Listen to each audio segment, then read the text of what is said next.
All right. And here we are, everyone. January 1st, 2026. We made it through a year filled with ups and downs, both positives and negatives. But we're here. We're all still kicking. And, yeah. So, some really exciting news before I jump into this solo set of mine, playing my latest releases. My band Shades of Wisteria, we literally just announced and posted that January 15th, 2026, our debut single as a band, Frankenstein Mine, will be releasing on all your favorite streaming platforms. So, very exciting. We've got a handful of original songs we've written since forming in January 15th in 2025. And it's just pretty surreal. We're about to release our debut single. And yeah, under the radar, low key, we may or may not be starting filming tomorrow. And trying to knock all that out. And the goal is to have a music video ready to be uploaded and dropped the day of the release. So that's our goal, and we're very excited. Be sure to show our band page some love, share with your friends. Everyone that's seen us live has got a taste of that single and then some, and everyone has had nothing but positive things to say, so we're very excited to share that with you. So now, for those of you that's tuning in, I got everyone pulled up here on Facebook and over here on YouTube. I'm going to be playing my latest release, or latest album, that is, Travesties of Time. That's my 5th solo album, and it released on July 31st of 2025. So yeah, we're going to kick it off with that, and we'll try to play them in order as they appear on the record.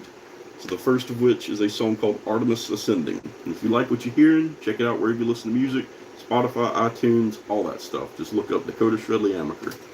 And if you really enjoy it and you want to show some love, I included some links in the descriptions and the comments below where you can pay me via PayPal, Cashapp, and Venmo. So any and all tips are appreciated and encouraged. I appreciate you guys. Thank you so much. So once again, this first song is called Artemis Ascending. Hope you enjoy it.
about a heck of a way to get warmed up. Let's see what we got here. All right. So far, so good. We're looking nice and live here. Got folks tuning in over here on YouTube. Howdy, howdy. And of course, everyone over here on Facebook. Rolling on. That was the opening track to my 5th album, Travesties of Time. And once again, you can purchase that record from me personally, as well as give it a spin online where you can listen to music. Spotify, iTunes, Amazon Music, some other place that I probably don't even know about. It's everywhere, along with my other 4 records, meaning 5 total, along with a bunch of standalone singles and even guest solos and collabs that I've done with other artists as well. So, yeah. So once again, that was Artemis Ascending, the opening track to the album. This next one is one called Astrum Parabellum, and technically, we filmed a video for it and released it, I think, in 2022, and then, like I said, the record didn't get released till this past year in July 2025. But I technically dropped this one on my YouTube channel along with the video, and yeah, it's pretty cool. It's a little bit different, and kind of makes me think of Racer X, a little bit of Paul Gilbert. So if you guys enjoy it, give it a spin where you can listen to music. This is Astrum Parabellum.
Alright, so once again, that was Astrum Parabellum, the 2nd track off my 5th solo album, Travesties of Time. And yeah, we're going to keep rolling with it. The next one was actually a song I wrote around a riff that I wrote in 2013. And before my mom passed, she really loved this progression, and I was like, well, why not write a song around that? So I did, and I had the perfect title for it. We named it Dragon Dance. My mother loved dragons, and I don't know, it's kind of like a mixture of pop. It's got some like Prince meets Michael Jackson vibes, in my opinion. I don't know how that came to be, but yeah, I'm proud of it, and everyone seems to really enjoy this when I play it live. So yeah, we got some colorful folks in the comment section of YouTube. I'm not going to entertain that. But I will tell you, you saying things like that helps my algorithm and helps me reach more people. So thank you. To my folks, they're being a little bit more polite on Facebook. I appreciate you. But we're going to keep playing. We're here for like 2-3 hours. And if you don't want to tune in, that's fine. The fact that you did, I appreciate it. So yeah, we're going to keep rolling with it. This next one's called Dragon Dance. I appreciate each and every one of you. Thank you so much. I love you guys all. So here we go.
Got some more folks tuning in. Happy New Year's to my bro, Mr. Ryan Willis. Fantastic human being and an incredible drummer.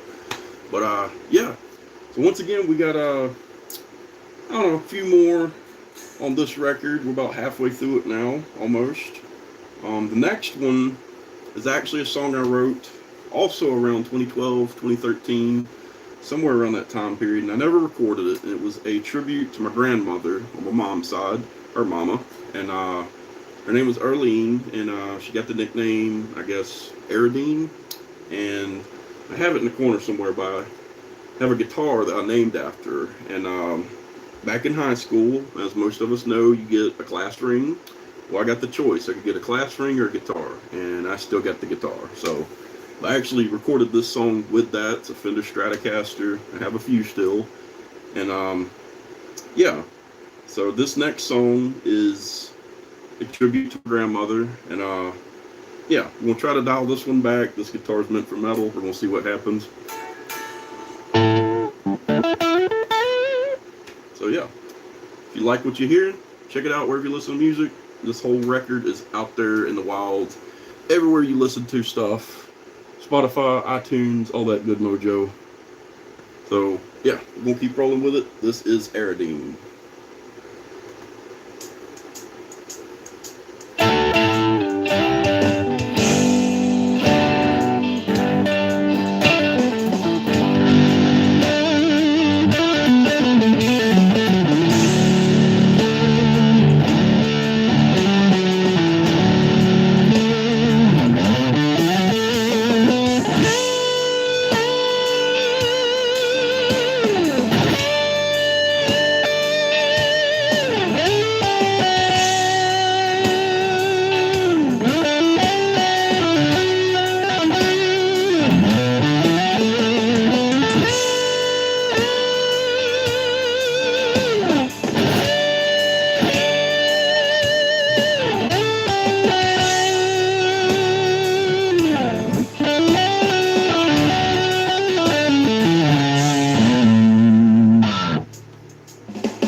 Not too shabby, making the metal guitar sound a little more bluesy.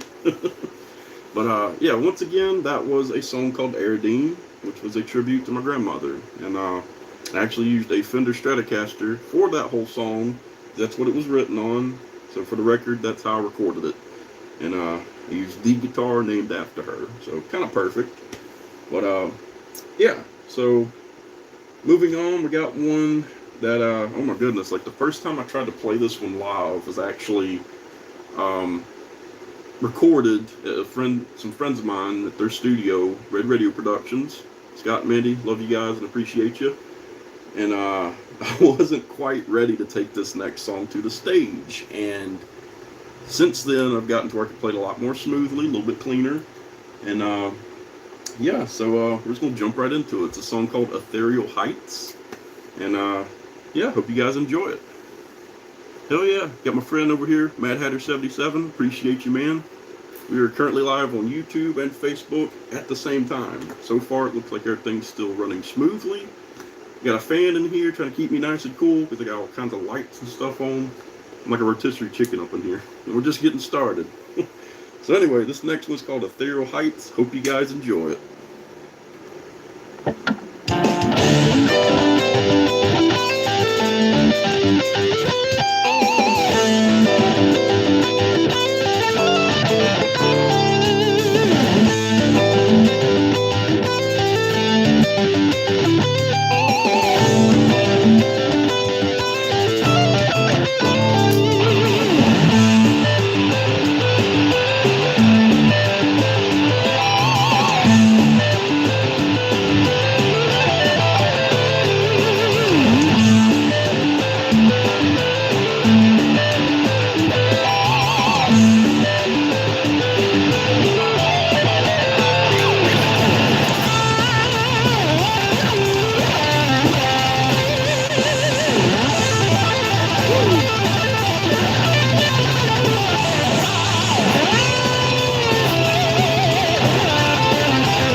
Alright.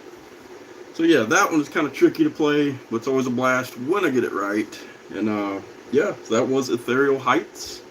And hope you guys are digging this album so far. We're playing it front to back. Even the little live guitar solo that I played, I think I put it about halfway through the record, which actually, that song solo, or you want to call it Stratosphere, was the culprit behind why the first batch of 100 copies had a misprint. All my albums, every song on them, I've just kind of left it in alphabetical order. And when I did the artwork, I didn't realize it didn't swap the two songs around. So Stratosphere was supposed to be about song 6 or 7. It ended up putting it at the end. So it was out of order, meaning the last 4 songs were mislabeled. So when you're listening to it, looking at the tracks on the physical copy, you're like, that's not that song. So that was a whole ordeal. But technically that was my fault. I just didn't catch it in time. That was an $80 mistake. But I got some misprints. Some people were actually, they told me those are really sought after. They could be worth something one day. And I was like, you want the ones with the boo-boo on them? But all right. So yeah, I got a few of those left over. And of course I've been correcting, putting the right panel in the copies I try to sell, because I don't want people confused on the track listing. But yeah. So let me check these comments right here we got going on. Oh, hell yeah. I've tried getting on board the Jared Dines shred collab, I don't know, like 4 years in a row. I never quite make the cut, which is fine. But a lot of my peers and fellow pickers always make it on there. And yeah, like I always thought it was cool as hell. I love seeing everyone's contributions to collaborations. I've done a few myself. And I met a lot of great players through such. We'd start out doing like a shred competition, and then afterwards we do an actual collab where we actually come together, lay down some solos on track. So yeah, met some really cool people that way. But this next song, I'm gonna go ahead and drop the ball on this. It's a song called Illuminate, and me and one of my video and photographer friends, Mr. Neil Allen Stone, are going to be working with a friend of ours who is an incredible fire performer named Autumn Dunway, and she's going to be featured in a music video for this song. Although the album's already out, why not? You know, there's no like deadline now because the record's already finished and it was put out in July. But we're gonna do a music video for this song. It's called Illuminate, and she does fire batons and all kinds of different tools and utensils, and of course LED equipment as well. So what better way to showcase one of my friend's talents than a song that's rather fitting? So without any further ado, this is Illuminate. I hope you enjoy.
Now we're getting all nice and sweaty in here.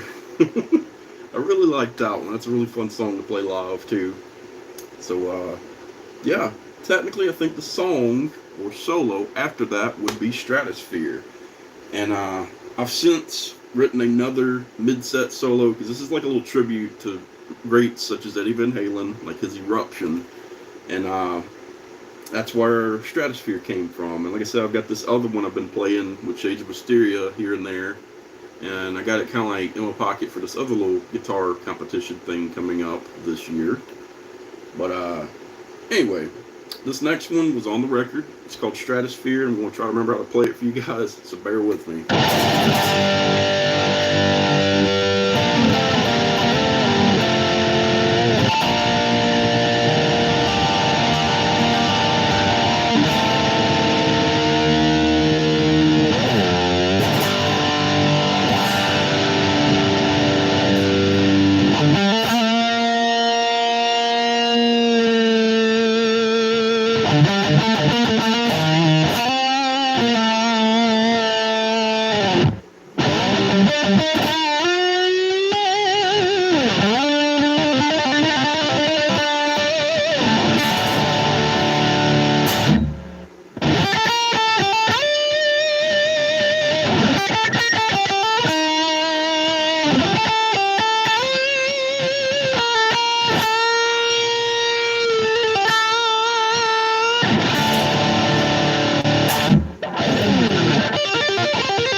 Something like that. So yeah, that was Stratosphere. That was kind of like a little tribute and ode to one of my heroes, Eddie Van Halen. A lot of great players, Jason Becker, George Lynch, and a lot of them would play like a big mid-set solo, and that's where this came from. So yeah, moving on. Like I said, that little song was the culprit for tracks being messed up, and that was my fault, but yeah, it's all because of that song. It starts with an S, Stratosphere. So this next one is a song called The Orchid, and I have an aunt, my Aunt Tanya, that loves Stryper, and this song, like the rhythm work in it, kind of reminds me of that band, and of course the harmonized leads and everything. But yeah, it's a song called The Orchid. I'm going to try to play it for you guys here in a second. See what we got going on here comment-wise. Oh, hell yeah. Whew. I'm open to any and everything. I love collaboration. But this next one, hope you guys enjoy. It's called The Orchid.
got some slower but yet cool riffage in it. See what we got going on over here. Old comment section. It's not showing much, but it says we're still live, so far so good. But yeah, that one's pretty cool. Yeah, kind of like a slow groove. Now this next one, oh boy, like earlier in the year, I think it was around April, I had the pleasure of going on tour as a solo artist to play my solo material with my friends in Project 9 and Love Stories End.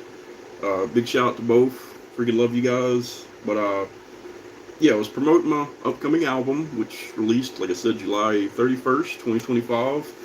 And I played some other stuff that wasn't on that record, of course, which I'll be doing tonight. If you stick around, I got you covered. But yeah, I went on tour with them as Shredley featuring Red, my friend and fellow member of Shades of Wisteria. Because, I don't know, like, my music is instrumental, and originally she was supposed to be a featured guest on the 5th album, and the song that she's going to sing on, Wisteria, we decided to take it and make it an original with our band, Shades of Wisteria. Long story short. But anyway, so when we went on tour, I did, I don't know, it was like 15, 20 cover songs. I recorded all the guitars, the bass, did the synth and all that stuff as best I could. Anything from Ozzy to a bit of everything else. But I originally recorded those songs for that. But yeah, we played Wisteria at a few of those dates. And like I said, it was supposed to be on this album, but I ended up pulled it off there so we could play it with the band. It was pretty cool with me doing the parts, but even better with Chad on drums and, of course, Adam on bass and potentially backup vocals. He's an incredible singer, painter, vocalist, all kinds of great things. But yeah, so it was quite the experience. Got to go on tour for the first time ever, and definitely got some tour stories. We might ought to film some of that stuff and bring up some of that footage and documentation for you, because we had a blast. And but yeah, like, it was fun getting to promote myself as a solo artist. We made a lot of new friends and fans. A lot of people got turned on to my guitar playing, and most of them seemed to like it. So, but yeah, this next one, that's what I was getting at. We played it, I think, in one of the Louisiana dates, and clearly I hadn't rehearsed this song before I took it to the stage at that time, because it starts off with this like really quick lick and just goes straight into the song, and it's just instant double bass, and I was very much thrown off, and I caught myself about a measure or two into it. So we're going to see if we can do it better here. This is a song called Time Paradox. Hope you like it.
caught that one in time this round. Oh yeah. Appreciate you guys over there. Got a rack of them over here. Got my 7-string on standby because I'm going to be playing some unreleased stuff for you guys. And got my trusty blue one, which I actually used this guitar for Dragon Dance. Because in relevance to dragons and the song, I named this one Saphira. For all my fellow nerds and book enthusiasts, as the name of the dragon from the Aragon series. And like I said, my mom loved dragons, so I named this one after such. And like I said, I actually used this one for Dragon Dance on the record, because I did a little bit of whammy bar action with it, and it was just fitting. It was perfect for it. So yeah, if I happen to pop a string from playing this album back to back, I got other guitars on standby, clearly.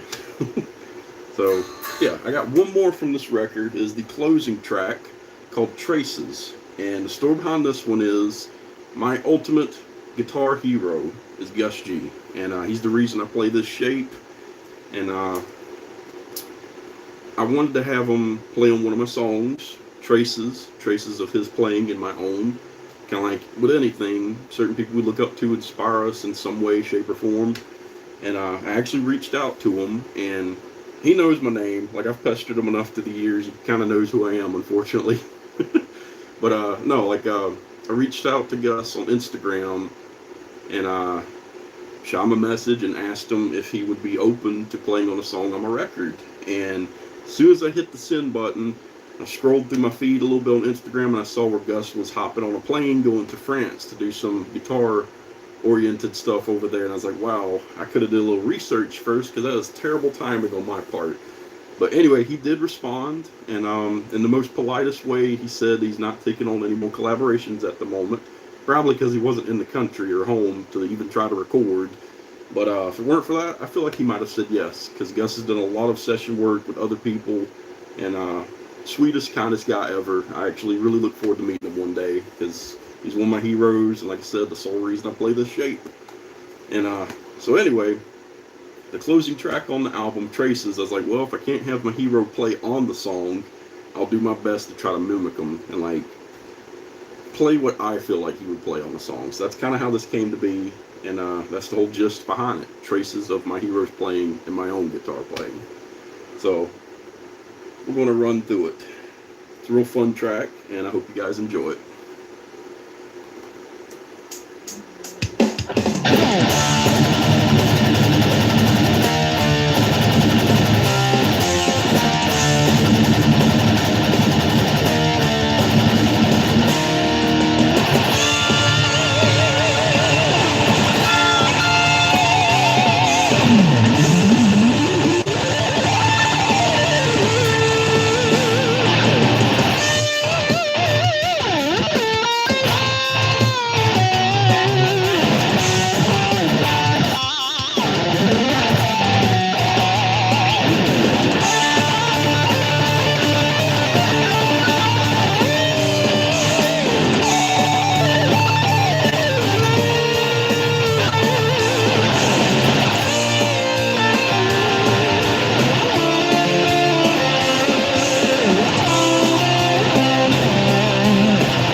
right.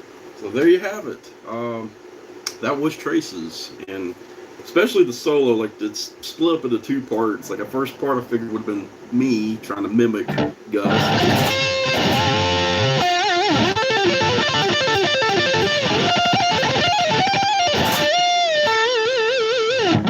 And then I tried to think what would Gus do, so I figured he'd come in doing something.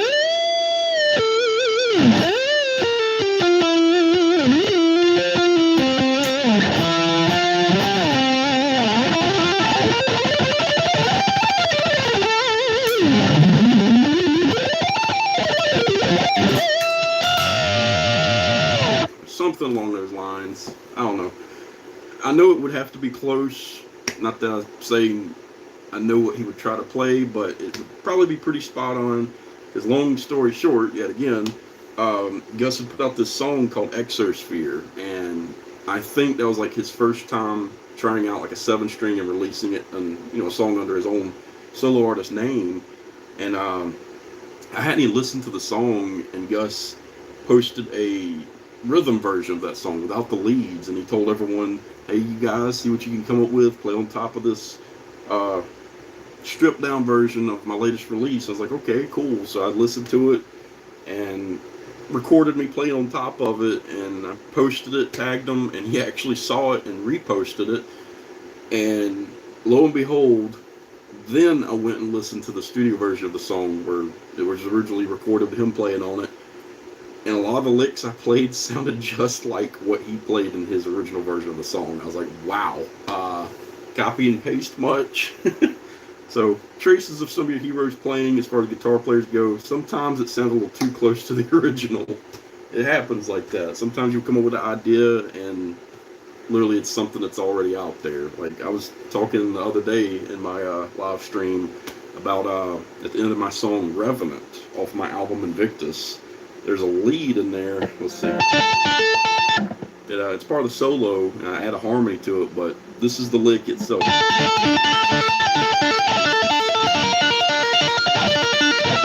And the harmony. If you slow it down, apparently I subconsciously got this idea from the end scene of the first Resident Evil movie, where Alice walks out there, she grabs the shotgun out the police cruiser, cocks it and all that. But the song that's playing in the background, when you slow it down, the lead I did sounds like the song in the movie.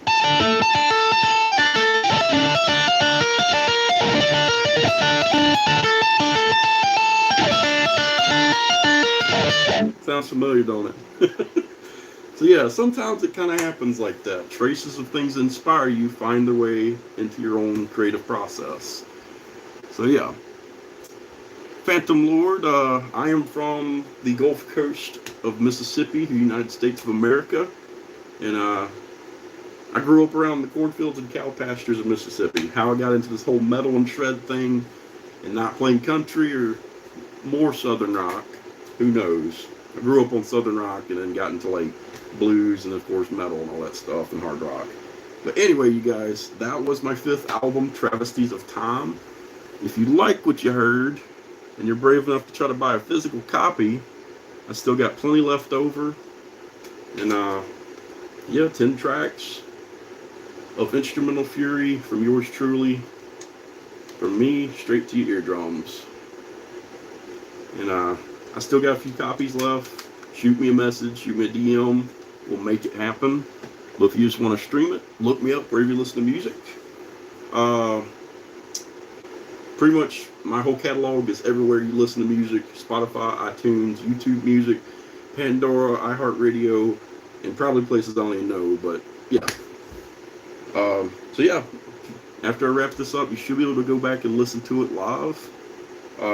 This was my 5th album and 5th solo record as a solo artist. And it was frustrating putting this album out, I'm not gonna lie, but I'm very much proud of such. And yeah, I'm gonna play another song. It was technically my last release. It was a standalone single called Dominion that I released on Halloween of 2025. And yeah, Really, really cool song. Very heavy on the right hand. And it is also released wherever you listen to music. You can check it out. So here is Dominion.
Whew. I learned the hard way. That song is a terrible, terrible way to kick off a set list. Literally, you gotta be warmed up because it sounds pretty straightforward, but there's a lot of right hand stuff going on there. Like the riff itself, it sounds like that is wrong. It's actually let's see. Let's see.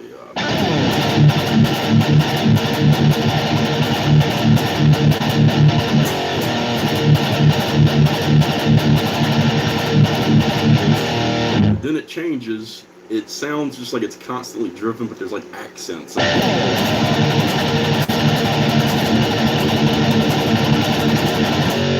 Basically, it's going like there's little things in there to kind of break it up, but half the time I can't even play it. So I guess my goal is to keep writing stuff that makes it even harder and harder to play and more difficult on myself. So once again, that was Dominion, technically my latest release, and yeah, I did like a little visualizer video courtesy of CapCut, and yeah, video and the song are on my YouTube channel as well as all over the place. So you can check it out and give it a spin wherever you listen to music. So moving on, because we're definitely warmed up now, I'm going to jump the gun here and play my 6th unreleased album in its entirety for you guys, because you're tuning in on New Year's Day. You're spending that with me. Thank you. So, feedback permitting, sorry about that, we're going to play that album for you now. Yes, I just swapped to another guitar the same color, but with one more string.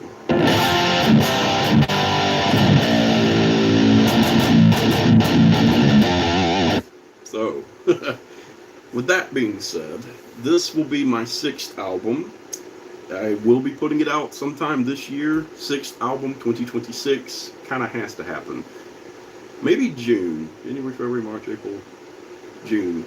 6, 16, 26, 6, 26, 26, 6, 26. I might ought to do that. That'd be kind of cool, because for all my Disney friends and fans, Stitch, Experiment 626, I could make that happen. That might be an unofficial idea of a release date for the 6th album. That'd be kind of cool. So anyway, this album is called The Abysmal Voyage, and some of my stuff has been more dialed back, a little bit more laid back.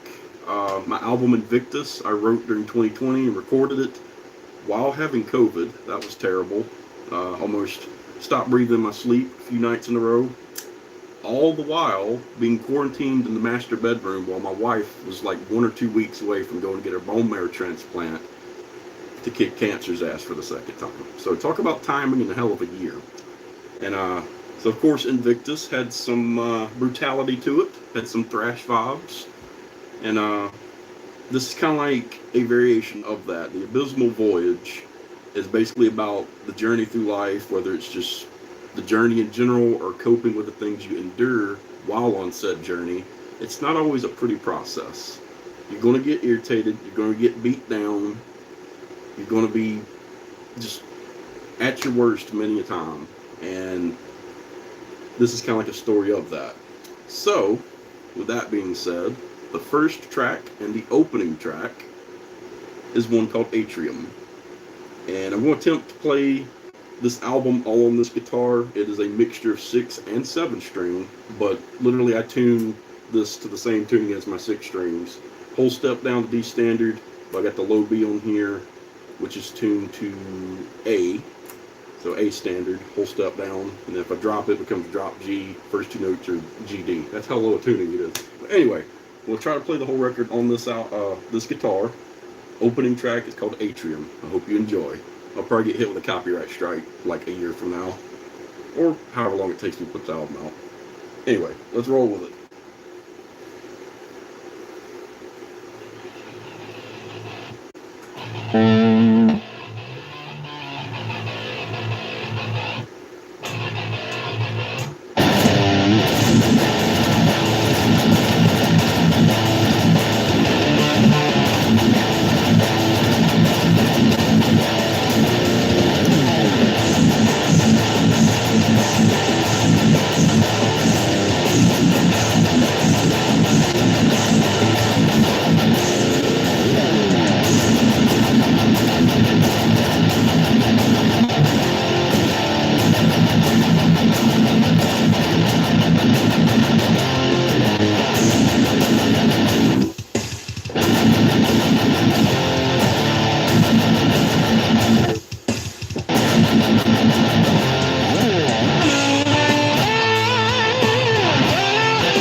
So that one is definitely a heck of a way to kick off an album. So yeah, let's see here. Oh yeah, it was rough, man. COVID, it was no joke. Like, I documented the whole recording of Invictus. Literally, I had my bed. Like I said, I was quarantined to the master bedroom. I had a bathroom back there. My mother-in-law and them. Like I said, my wife was sick with cancer at the time, and they had a little table outside the bedroom door. They'd bring it, like a plate of food. I'd open the door, grab the food, Lysol everything, close it back as quick as I could, and yeah, like, I don't even know how I recorded Invictus, because if you get a chance, listen to that record. There's a lot of thrash, a lot of right hand stuff, and very intense for someone that could barely stand. Like, I literally had enough energy to get from my bed, walk like 2-3 feet to my desk, sit in a chair, a lot like this one, grab a guitar, turn my computer on, and hit record. I still don't know how I did it, because my friend Andrew Reese, aka Nerd Roll, we got some music in the works. We actually have a song out called Carol of the Dunes. Check it out. Nerd Roll and Shredley. He got sick also at the same time, and our friend Robbie. All of us had COVID, and Drew to this day is like, I don't know how you did it. Like, he couldn't even stand, and I was like, I don't know, man. I ain't got time to be sick. I got a record to put out, whether it flops or not. So that's my feat from 2020. I don't know how I did it, but it was no joke. And yeah, like I said, this album kind of spawned from that experience. It's a lot more darker, a lot heavier. I mean, it's on a 7-string and is angry as hell, as you can tell.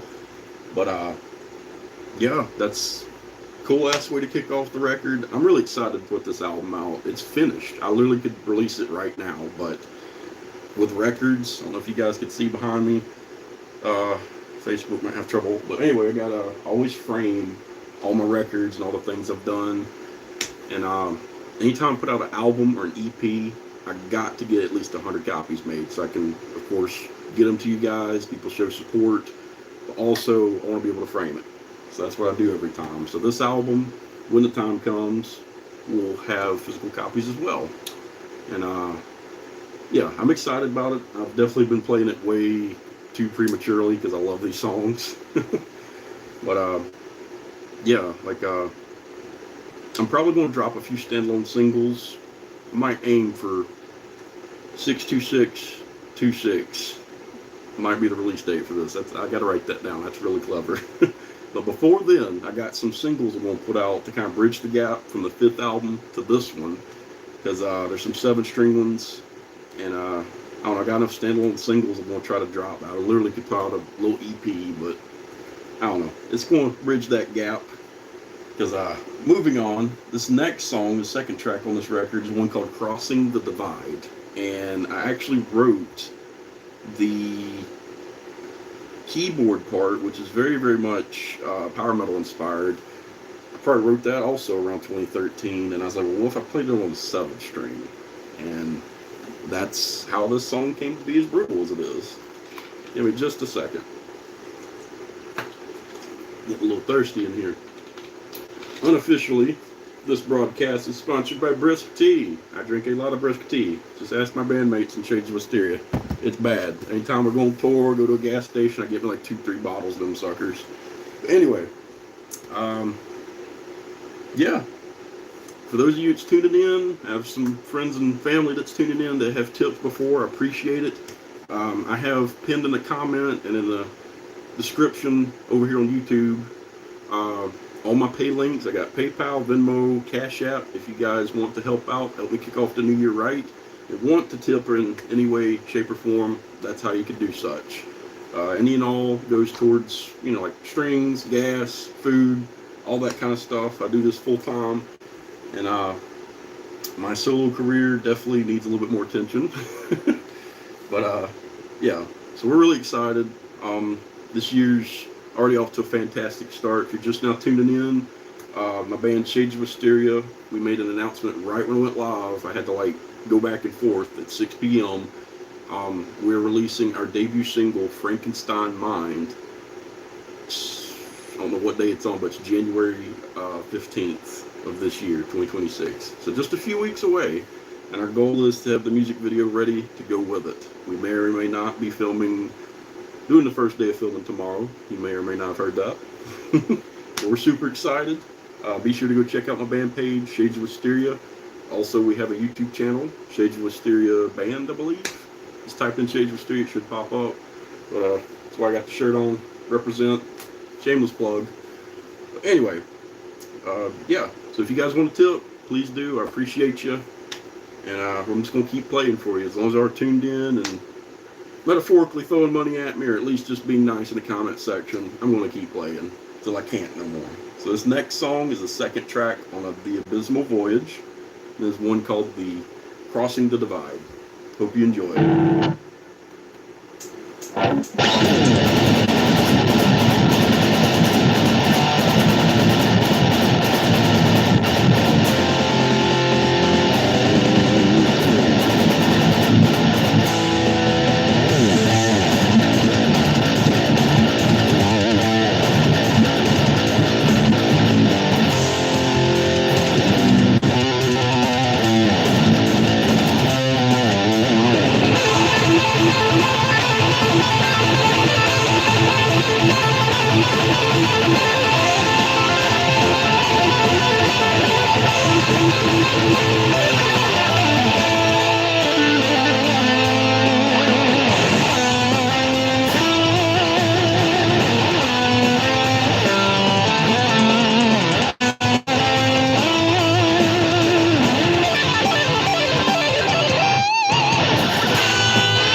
That one's spicy. So I really like playing that one too, especially live.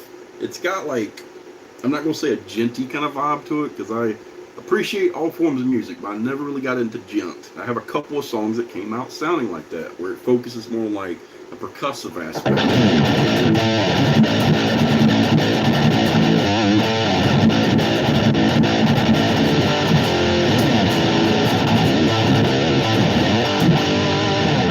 I even had a song on my Remedies for the Porcelain EP, which was my introduction to playing 7-string. I even tuned it to standard.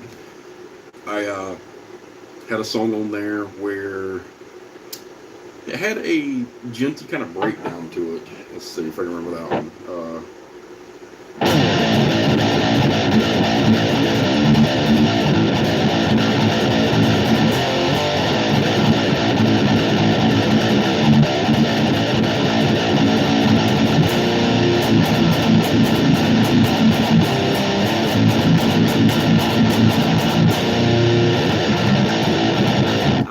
Like more right hand tricky kind of stuff.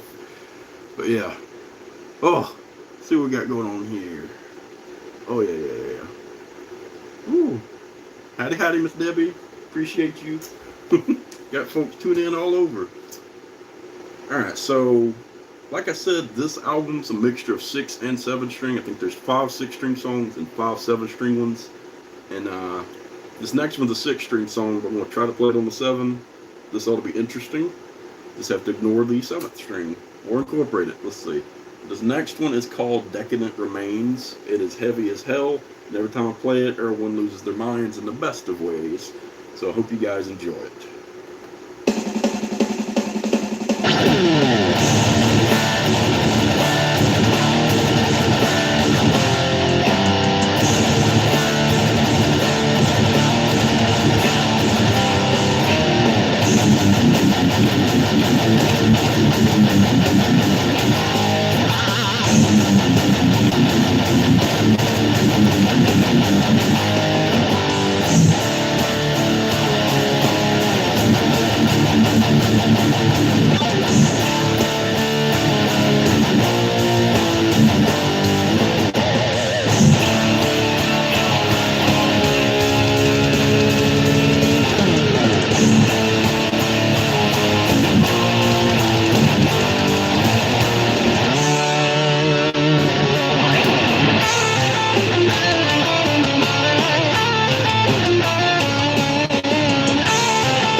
So that one is spicy as hell.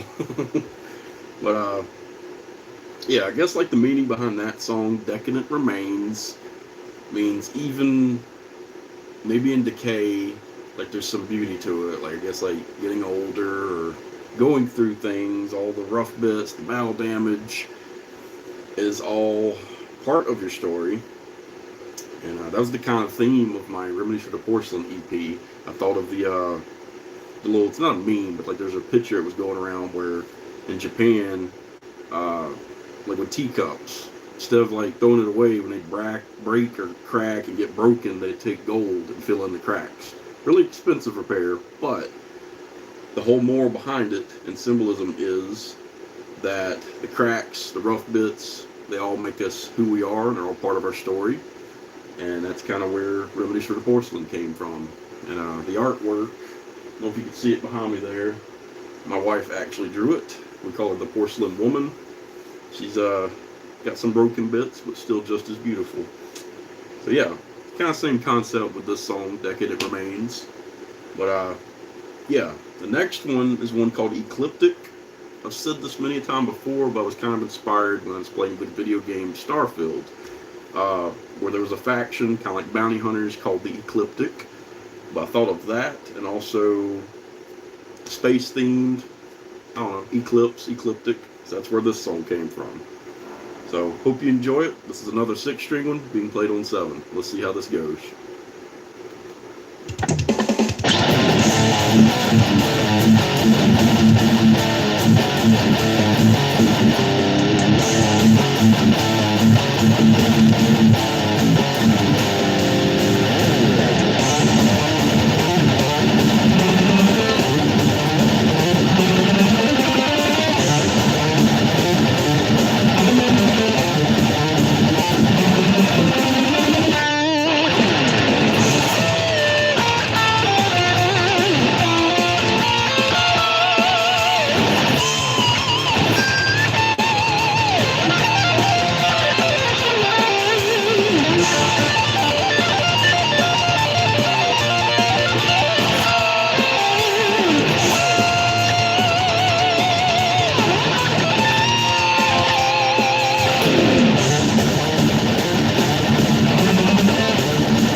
Okay, that one was really, really weird to play on 7 string. A little rough here and there. But this next one is a song called Faultless, and it is a 7-string song. So yeah, let's jump right into it. Hope you guys enjoy it. Once again, if you're having a great time, you're enjoying what you're hearing, and you want to tip me, I got those links pinned in the comment here on Facebook, also the description on the video on YouTube. So appreciate you guys. Hope you're having a great time. Thank you for spending it with me here on New Year's Day, 2026. So yeah, this is Faultless.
Spicy. Alright, so yeah, once again, that one was called Faultless. And I don't know, I just wanted it to be heavy sounding. I think I definitely captured that magic. And yeah, so this next one I wrote, recorded, took it to the stage so prematurely that the sound guy at this particular venue was like, "You need to get your tracks fixed, man. Your backing tracks." It's like, oh god. So he was right. The intro on this one has like it's not an organ, but it's kind of like a horn kind of sound. And that instrument was way too loud in the mix. I went in there and fixed it. And yeah, this is a song called Flawed Catharsis. And the whole meaning behind this one, a lot of us have something we do, like with me, it's playing guitar.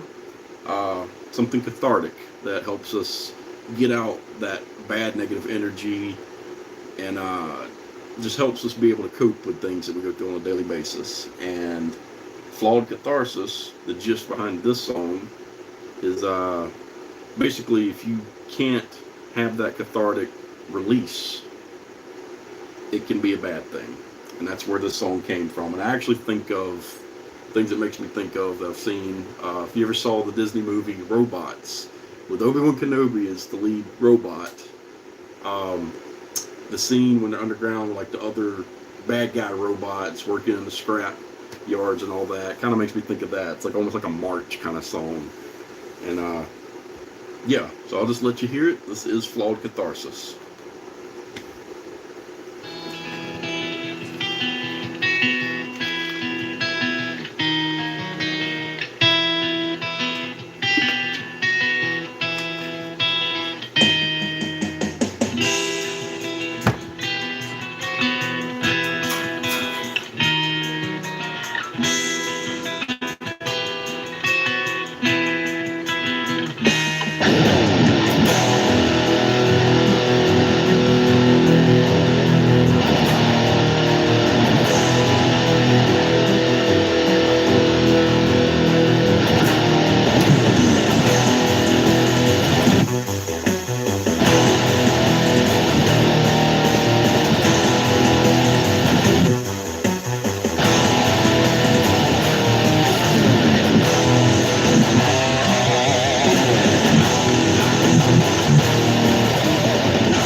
that one, I wanted it to sound kind of spooky, and I think it definitely captured that energy. So yeah, I got one more I'm going to play that's on the 7 string, and then I have one song on this record that will be the most random, almost misplaced track, because this album's supposed to be angry, heavy, aggressive. I was like, you know what? I'm going to do a song that doesn't even have distortion, like distorted guitars or anything in it. And that's, yeah, what's going to come up in a song or two. So, with that being said, I'm going to play this next one. It's called The Aether.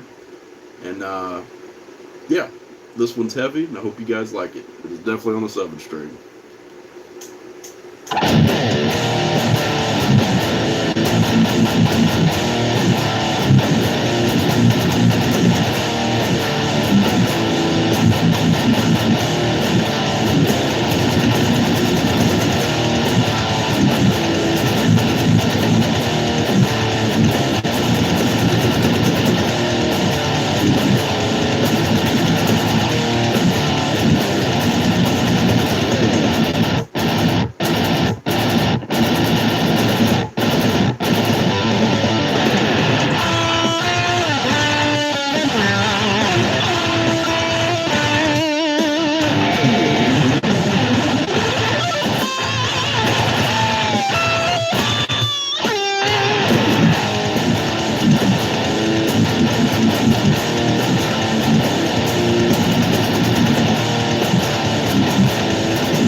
That one gets the blood pumping.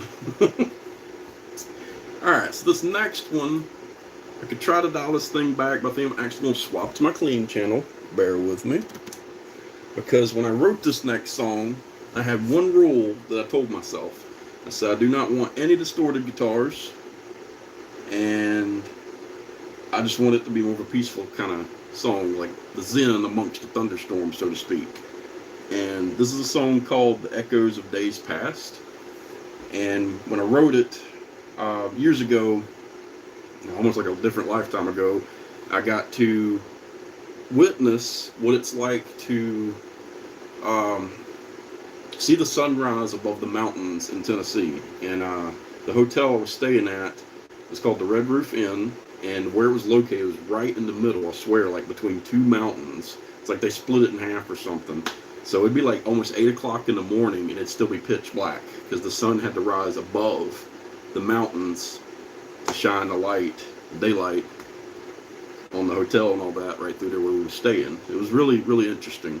But one thing I do remember that I miss was the morning mist, like the clouds being at their lowest above the treetops, and I don't know, up in Tennessee. That's what I thought of when I wrote this song.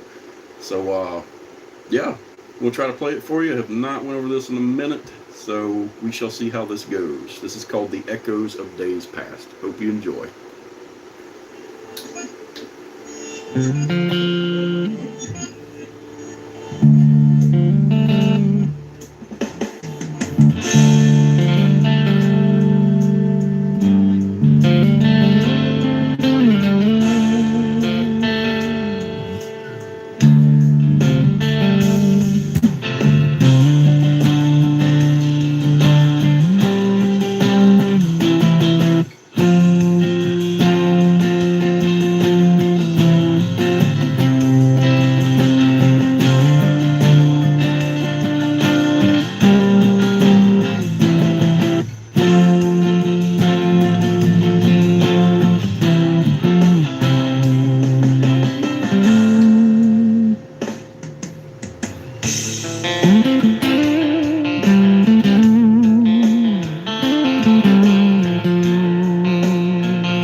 Something like that.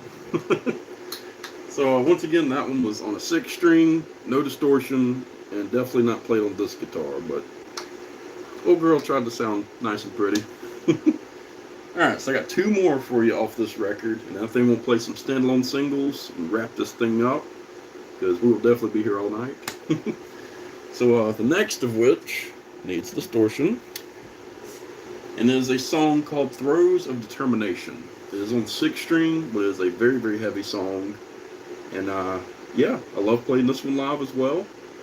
Hope you guys enjoy it. And yeah, let's run it, see what happens.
Yeah, I think that one stops really, really abruptly. But alright, we got one more for you guys, and it's a 7-string song.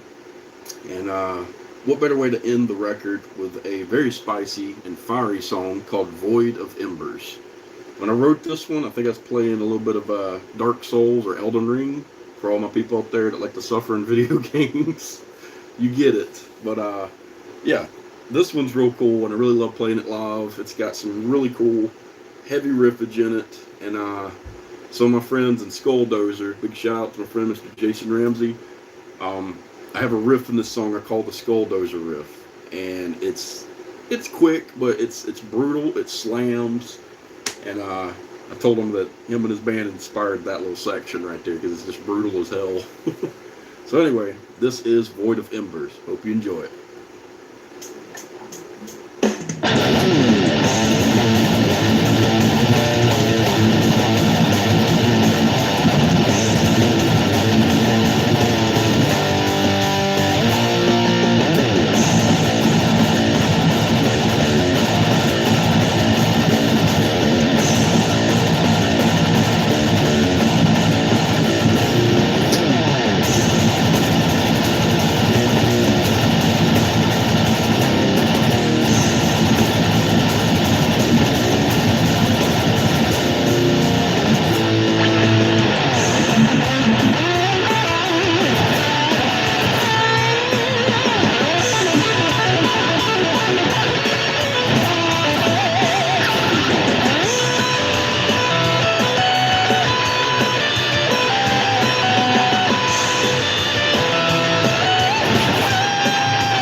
one's heavy.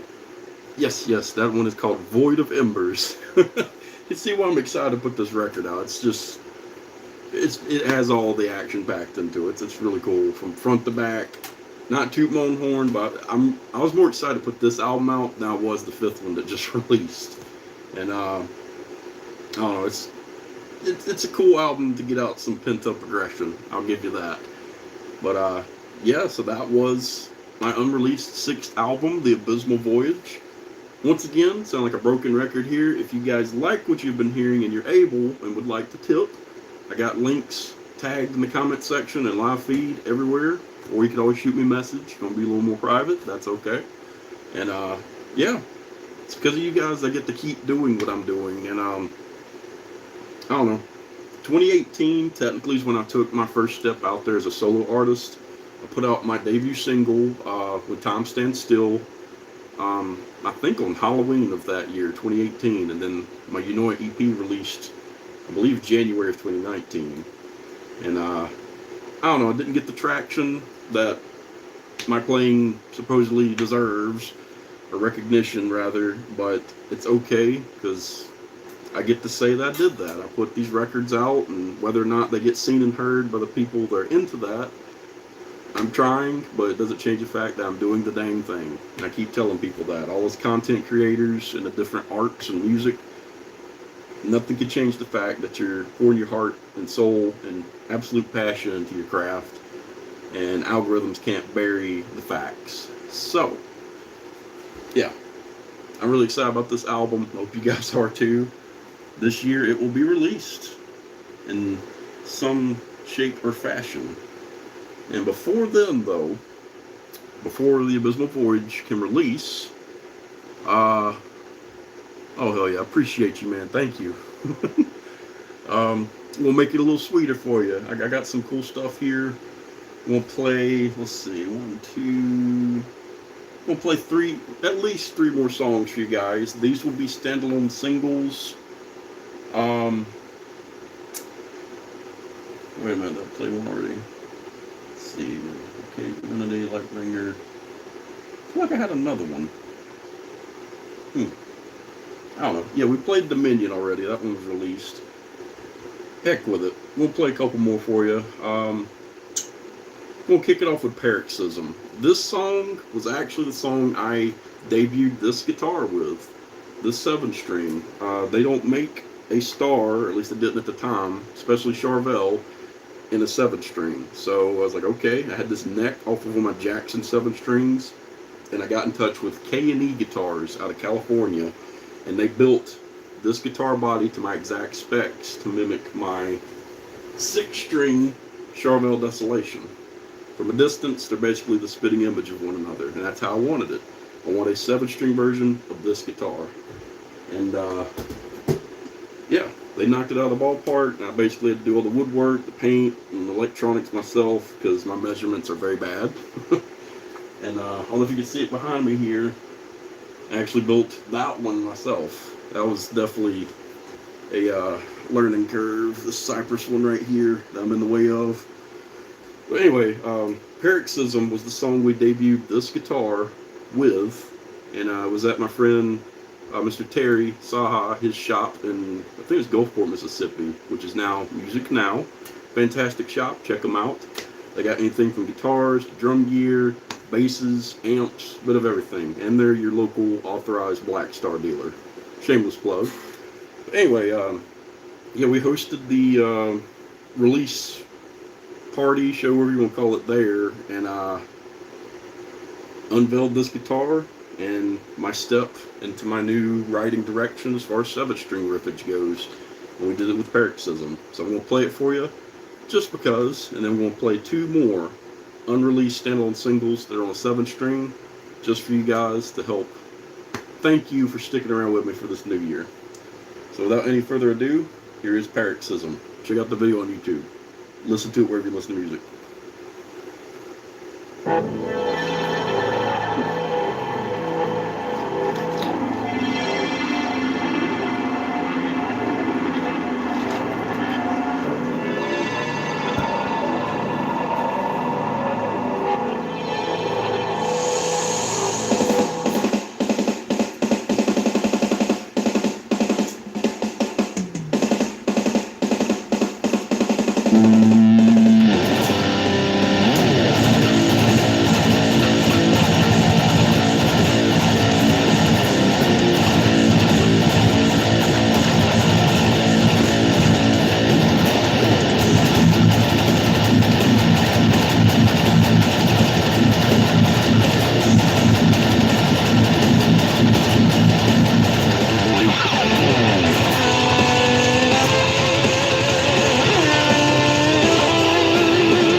appreciate you, man. Got a question on here on YouTube. Where do I get my Charvels from? Usually got them all right here, but every one of them, every guitar, everything in this room has a story. And my first one was my solid black one. And most of my Charvel stars are from the discontinued Charvel Desolation series. I think they stopped making them around 2013. And at the time, a lot of the old heads mocked them and scoffed at them because they're made in China. Well, a lot of things are made in China. But anyway, long story short, no one wanted to buy them because they just figured it was like poor quality, this, that, blah, blah, blah, blah. So no one really bought them. I mean, I think new, most of these Desolation stars started out like $800, and you could find them on eBay around 2015, 2016 for like $300. So needless to say, I scooped up a lot of them for quite the steal. But now everyone realized that the Desolation series, because they made multiple shapes. They had the star, they had the DS1, which was the Les Paul shaped one. I got one of them. The DX one, which is like the dinky, and of course they like the skate caster, and even a couple other ones. But like fantastic series. They came with like the Floyd models, have Floyd Rose originals, EMG pickups, multiple woods involved, 24 frets, lock-in tuners, all kinds of stuff. So people started to realize, ooh, these are actually quality, great instruments. And now, especially these behind me, like this red one, or even my blue one, I've seen them on Reverb and eBay for like $1,500 upwards. People have lost their damn minds. But anyway, I got all mine, like I said, for a steal here and there. My most important guitar in my collection is that red one that I named after my mom, Lisa. A friend of mine, Mr. Jeremy Barfield, actually gifted that guitar to me. And yeah, there's a whole story for that on my YouTube channel. Fantastic guy, surprised the hell out of me. So if you see me playing that guitar, music video, on stage, wherever, it's very sentimental, and I only break it out for special occasions. But yeah, pretty much all of my guitars like that have a story, but most of my stars I scooped up myself. A couple of them, like that one, and then my blue one, I actually traded 2 Dean guitars to my friend up north, and he wanted me to have it. So yeah, like everything's got a story, but most of them I had to get myself. It's my dream to be on board the Charvel Guitars artist roster and eventually have my own signature model, 6 and 7 string. People would buy them. And yeah, I love Charvel to tears. That's just my playing in a nutshell. Like, I love Charvel. That's what helps me do what I do best. Now I will give some spotlight on my friends at Firefly Guitars. Give me just a second here without destroying anything. Thanks to my friend Mr. Max Carlisle, I saw a video of him playing the Black Floyd model that I just got recently of the Firefly FX Star. Now they have the Firefly FFVX. I think that's what it is. Yeah, this is the FFVX, Firefly FFVX Star in Lizard Burst. They currently are sold out of this one. Please don't get mad at me, but they still have 4 finishes available on the website, guitarsgarden.com. They got like a white one, an off-white, sunburst, and I thought they had another one on there. But they got 4 on the website. But this guitar, at first glance, with the construction and everything, you'd think, oh, it's like a $500-600 guitar. Incorrect. I think this was $270 brand new, straight to your door. And now you can get these, the white ones, for $200. That is a steal, you guys. And I would love to send people the Charvels I like to play, but you just can't find them anymore. So the next best thing, Firefly. And they hold their own. Like, I've been trying to break these guitars on stage. I know that sounds terrible, but I'll put them to the test. Stress tested them, road tested them, and they stay in tune. They sound great right out the box. The only modifications I do, I get a different knob here. I like the chrome dome, or the dome style versus the plastic. That I did that, and I moved the strap button from back here to up here, which they put it in the right spot. When you put it here, the guitar has no neck dive and it stays put. I just prefer mine up here because that's what I've played for 10 years. So yeah, check out Firefly Guitars as well. If you can jump on one, please do. $200, you can get one of these bad boys. And if you see one of the Charvel Desolations out there, grab it, regardless of what shape or model. If it's from the Desolation series by Charvel, I cannot preach enough. So, anywho, I have, let's see here, got 2 more songs I'm going to play for you guys. Oh, hell yeah. Appreciate you, man. That's the goal. Like, I want to have my own signature models. 6 and 7 string models, different finishes, Floyd, non-Floyd. That is the goal. And until then, we'll keep playing on these guitars, putting out records. And one name is going to go shake their hands at the NAMM show. I've been invited, thanks to some of my endorsements. This year, it's got to be in the cards. You didn't hear that. But anyway, got 2 more for you guys. Let's see here. Oh, I did have another one on here. Well, let's play this one. This is a song called Lightbringer. And it's heavy. It's on the 7 string. And I hope you enjoy it. This will be one of my standalone singles for 2026. I just got to figure out when, and I'll drop that sucker. So here we go. This is Lightbringer.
one's heavy as hell. I think that's one of the heaviest ones I've written to date. Like, I was looking over here, I have another song that I apparently have not moved the backing track to my backing track folder, which I don't know how that did or did not happen. But I got another one, it's called Lightbringer, I can play for you guys. But let me see if I can get this other one too. Just to see if it's in this folder. Click here. Let's see here. That is not the button I thought it was. Give me just a moment, you guys, because this will be worth it, I promise you. Yep, here we go. The song called Articulate, or Articulate. Download. But, what you guys thinking so far? Look like a tiger. Hell yeah. Glad you guys are enjoying it and having a fantastic time spending New Year's with me, of all people. Appreciate you. Let's see here. Get this one. We'll got y'all. Alright. So first, I'm going to play a song called Lightbringer for you guys. I actually wrote it on the 7-string I built. I'll show you. Built a 7-string guitar using lumber from my family's cypress sawmill. And this is that guitar. And we named it CC, which is short for Custom Cypress. That is the name of our family's business. And literally this was a slab, not a plank, slab of cypress. My dad literally took it. We took one of my Charvel stars, laid it on that slab, traced it out with a pencil, and he took a sawzall and cut the shape out into what you see here. Now, word from the wise, if you don't already know, a sawzall is not meant to bend, and he made it do such to get these, to get this shape. So yeah, and it works, and it has some flaws to it, and that's because I built a guitar with no template or anything. I basically I took a, what was it, like a Tupperware container from Walmart that was damaged or something. I used it, laid it on top of this guitar, traced out where all the holes would be, and then laid it on top of this one and traced out those holes to the front of this and routed it out. Needless to say, my measurements were off. That's why there's some giant holes around where the pickups go. And it was a learning experience, but point in case, I built a whole guitar using lumber from my family sawmill, and it's a functioning instrument. And like I said, my measurements were off, so because of that, it's great for riffs, but when you get up here and start trying to play scales, it's pretty rough. Sounds like it's a half step out of tune, and it is. So, but it does work. It makes sound, and you can write riffs on it. And one day I will fix it right. But yeah, pretty cool. Both of my 7 strings, that's what I'm saying, I had to build them because they don't make a star in a 7-string. So I took matters in my own hands and made it happen. So carrying on, I'm going to play 2 more songs for you guys. First of which is a song called Lightbringer. And like I said, I wrote most of the riffs on that guitar. And yeah, it's heavy, and I'm proud of it, and I hope you guys enjoy it. So this is Lightbringer. This will also be a single that we put out this year. Oh, wait a minute. I'm backtracking here. Sorry, y'all. Not Lightbringer, which I did write a lot of riffs on that other guitar, but Archaic Divinity is the song I'm talking about. I definitely wrote a lot of riffs on that Cypress 7-string. So this is that song, Archaic Divinity. Here we go.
That one's cool as hell to play too. The riff just, I don't know, the song makes me think of Nevermore. I love my Jeff Loomis.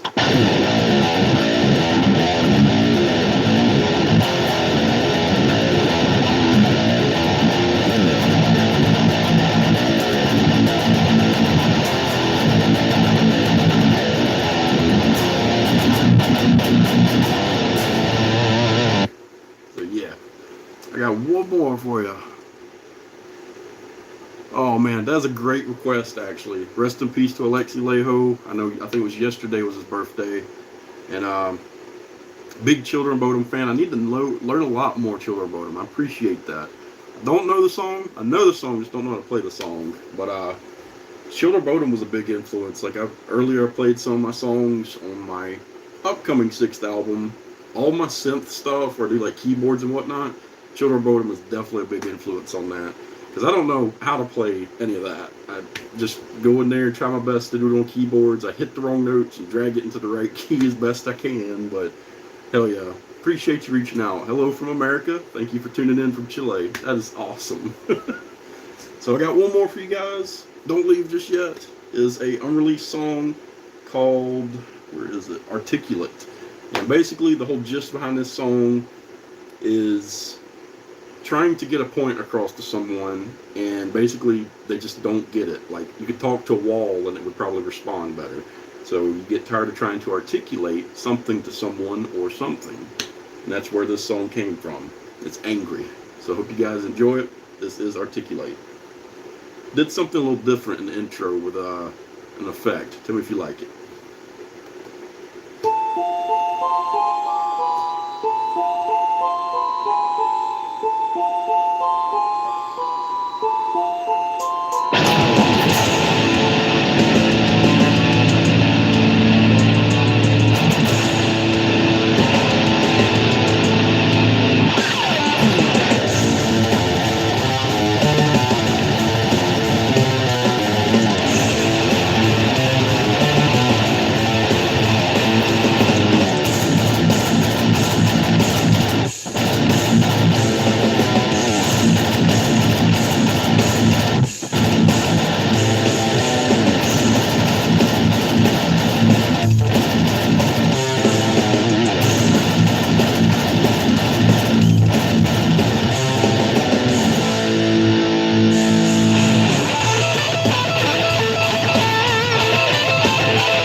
I've been here for 2.5 hours apparently. Good gosh.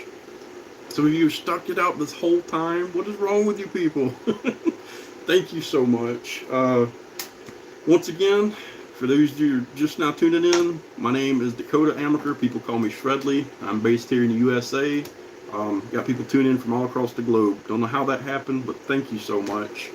Hope you guys are off to a great start this January 1st of 2026. That is unreal.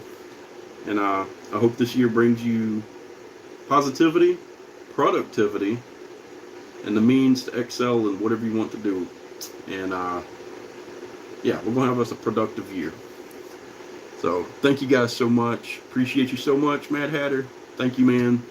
And hell yeah, thank you for tuning in from Chile.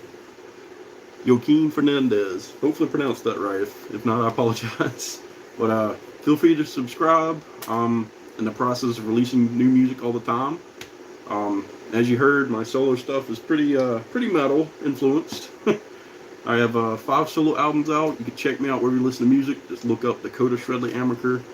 And for those of you that are just now tuning in, my band Shades of Wisteria, we made the announcement today that our debut single is going to be releasing January 15th of 2026. So we're very excited. And thank you all so much for the constant love and support.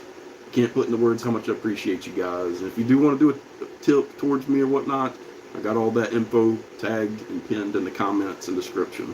So thank you guys so much. Have yourselves a fantastic new year. And be safe out there, make some memories, and never give up in all you do. I appreciate you guys. Love you. Thank you very much.